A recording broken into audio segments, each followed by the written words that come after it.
Hi everyone. So this is the part 2 of tips and tricks for 3 Studio Max. In this video we will be going through tricks for modeling, selecting and hiding objects, and how to use snaps and axis constraints. So let's just jump into it. The second thing it helps basically when you're modeling is the auto grid option, which you'll see is by default grayed out. It only gets enabled once you actually select a object. So if I create a box, you'll see now I can actually enable that option. But I'll show you if I don't enable that option and if I start creating a box. So what happened is basically the box was created on the 0z value. Anytime you create anything, it will always get created on the z axis of 0 value. So if I try and move that, you can see the z value is 0. Same for the box is 0. So that's how 3 Studio Max works by default. But if I want to create something on this table, so what I'll do is basically I'll select the box and I will enable the auto grid option. So once I've enabled that, you can see like my cursor is basically tracking each and every object in the scene. So if I want to create something on this table, now with the auto grid option enabled, I can click and basically this object was created on the table. So it can work in either orientation. So if I want to create something on this wall, same thing, select the box, have the auto grid option enabled, and you can create anything on any surface. The pivot basically will change accordingly. As you can see, the direction of Z changes once I go from floor to the wall. I've also set a shortcut key for enabling auto grid, which is Shift A. It's just sometimes when I'm making something, rather than going there enabling it, it's just easier to have those short keys set up. So the next thing we'll be looking at is basically will help you selecting objects in a scene.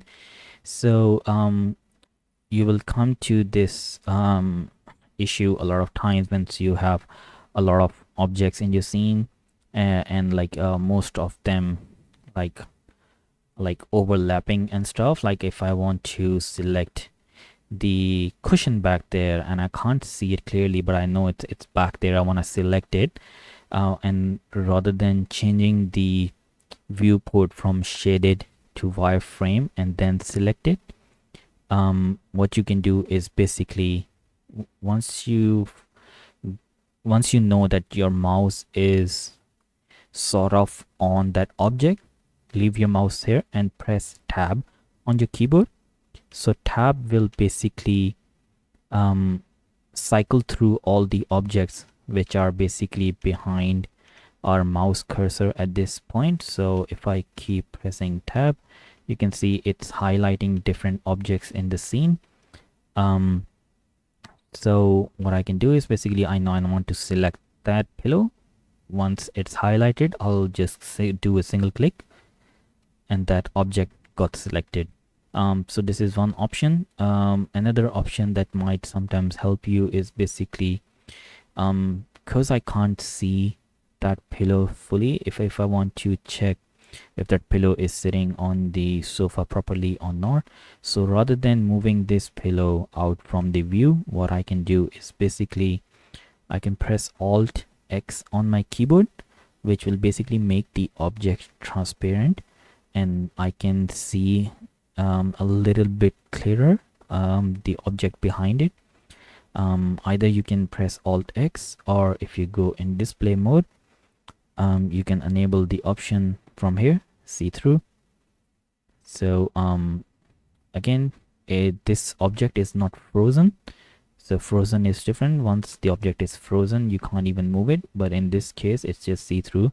You can move it, you can do whatever you want. Once you're done with it, you can just change that back. Okay, so the next option we're looking at is basically helping you to eliminate clutter from your scene. So you're working with a much more cleaner scene rather than having all these shapes and objects in your scene which are distracting you or in your way. You might have a DWG file in your 3 Studio Max file. You have like different plans and lights and cameras. So to manage those, what you can do is basically, if you go to your display mode, you will get this box here. What this will do is basically, if you don't want to see any lights in your viewport, you feel like they're a bit too distracting, so you can just check that and it will hide all the lights in the scene. You can do the same with the cameras. So I'll check that. It'll get rid of all the cameras. Shapes will get rid of all the lines and like all the CAD stuff. So have that enabled. Any helpers if you have in your scene, it will eliminate that.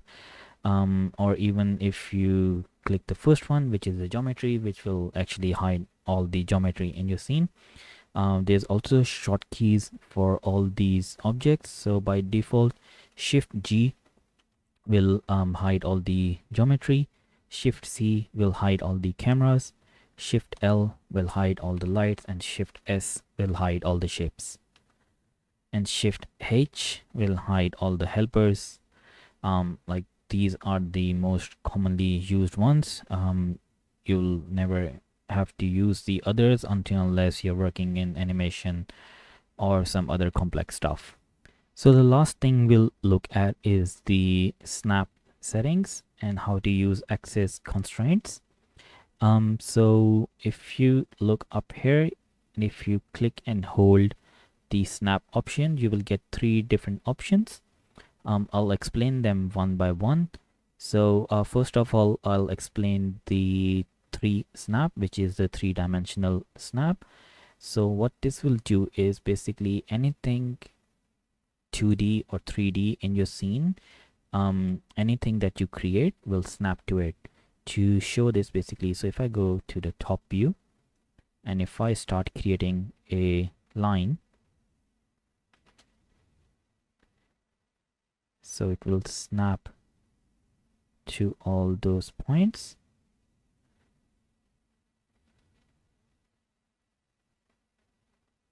And you can see, because those 2 tables were at a different height, but they are both 3D, it snapped from that point to that point.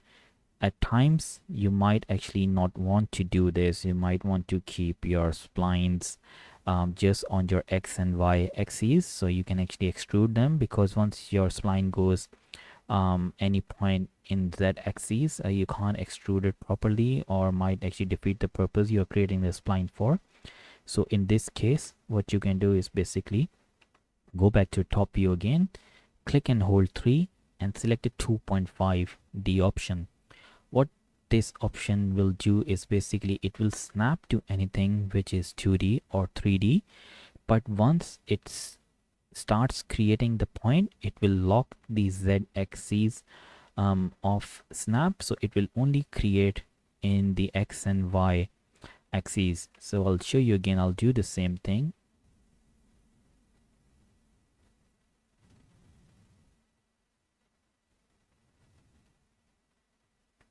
Close spine, and now if I go in perspective, you'll see it created the line without taking in consideration the Z axes of these 3D objects. So it gave me a flat line only on the X and Y axes. So and the third option, which is the 2D only 2 option, so it will ignore everything which is above Z value of 0. To showcase this, basically if I create a plane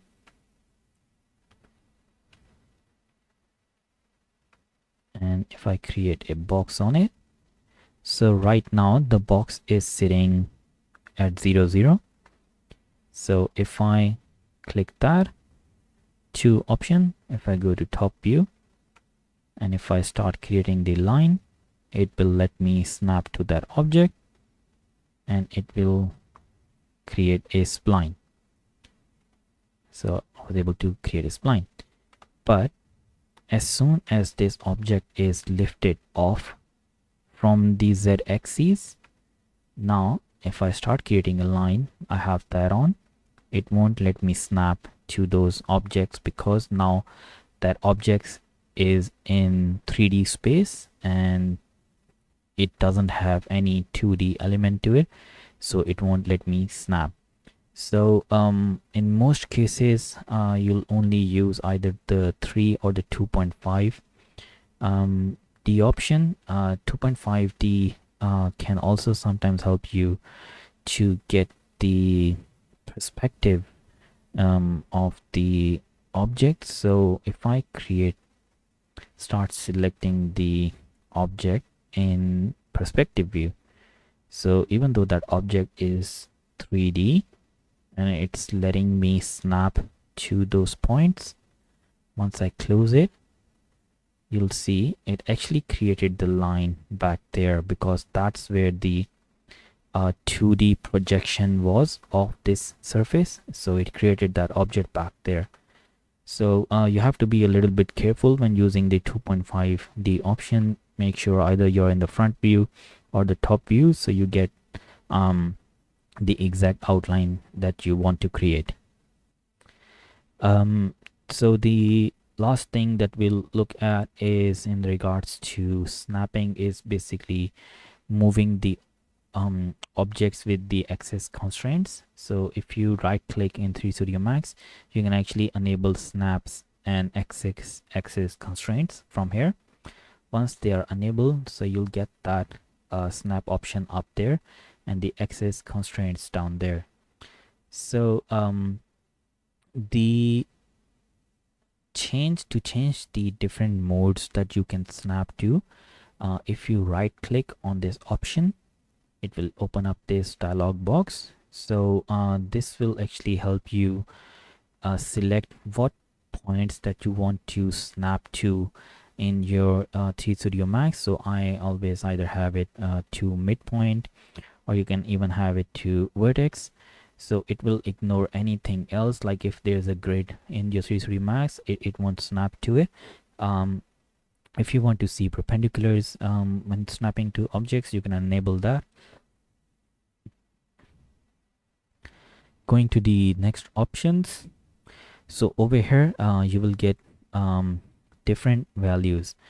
So what these values represent is basically, so with the angle it says 5 degrees. What this means is basically if you have that option on, which is the shortcut key A, so if I have that on, and actually to enable the snap is short key S, so I will disable the snap, I'll only enable the snap toggle. So what this will do now is basically if I start rotating my object, it will rotate it in 5 increments of 5, and if I have that disabled, it will go from basically each and every decimal points. So sometimes you get like a proper angle to your object. You can enable that option and you can either move in the increments of 5, or you can go there and you can change that value to even higher values of 45. So now it will snap to values of 45. I like to have it that value at 5, and it's same for other settings as well. How much basically and then you can basically change your grid spacing from this box as well if you usually use your 3 Studio Max grid.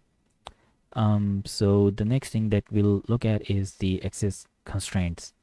So what this help is basically when you're trying to put something very precisely somewhere or to align something. So if I look at this box and I want to place it perfectly in line with this plane but only on its that edge, what I'll do is basically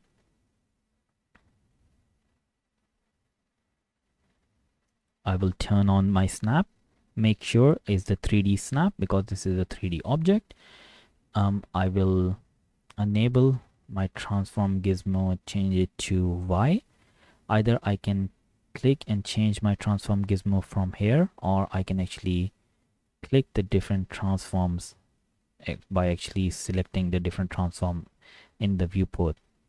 So now I want to move that object to this line.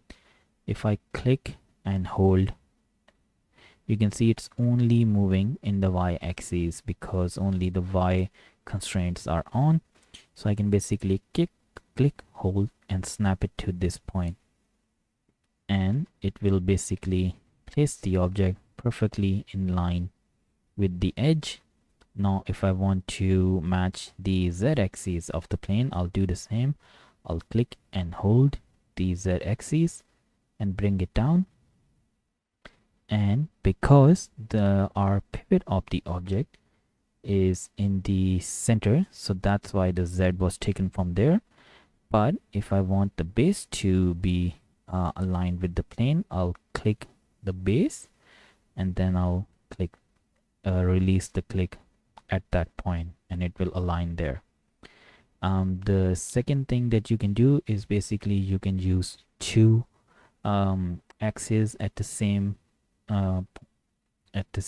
point, basically, rather than just using either X or Y. So you can enable the axis constraints XY, and as you can see right now, I've got my option XY selected there. If I click and hold that, I can change my axis constraints to either of these three options, either ZX, YZ, or XY. So with the XY option enabled, what I'll do is if I click this point and move, so now you can see it's only moving in the X and Y constraints, and it won't take Z value into consideration. So if I drop it there, it quickly snapped to it. So this can work basically in different scenarios as well. So like if I have that object there, and if I'm placing something and I want it to be in line with this face, I'll do the same thing. I'll just select that point, or what I can do is basically sometimes it might be hard selecting like that point and then moving it, because you might actually accidentally select something else. So I would suggest always locking your object when you're using snaps. So I'll press spacebar, and with the Y constraints enabled, I'll click. Oh, sorry, I didn't have the box selected, so select the box, lock it, and with the Y axis, I'll just bring it there. So, and as you can see, it's matching the Y axis of that object. And if I want to set in line with the front, do the same there, X, and with the Y,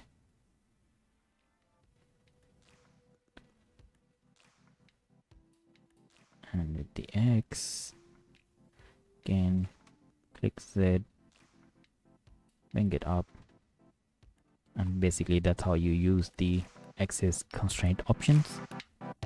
If you liked the video, please don't forget to hit the subscribe button, and I will see you guys in the next one.